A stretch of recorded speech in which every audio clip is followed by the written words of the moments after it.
Susar, herkes susar, her yer kural. Yıkın duvarları, uğra, yanıma uğra.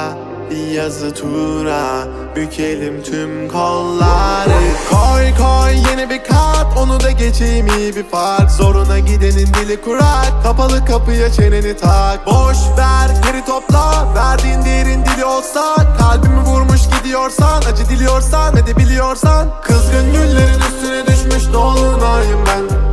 Soldum bir kere geriye dönersem yok olayım ben. Koştum bir firara, beni ölmezsem yine ara. Kara kış gibiyim sobalara, bizi doldursun odalara. Kızgın güllerin üstüne düşmüş dolunayım ben. Soldum bir kere geriye dönersem yok olayım ben.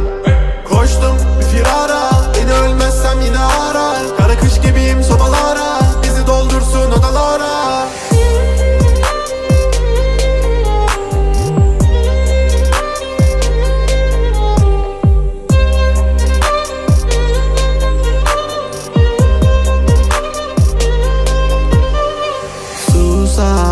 Herkes susar, her yer kural.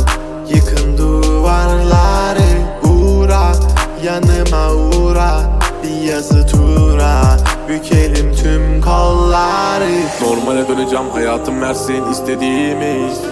Zorlama düşerim, şeytan duymasın dinlediğimi. Koy baba gitsin furahvan, zorlama kadere trip atma. Trip atma, trip atma. Normale döneceğim, hayatım versin istediğimi. Zorlama düşerim, şeytan duymasın dinlediğimi. Koy baba gitsin furahvan, zorlama kadere trip atma. Trip atma, trip atma.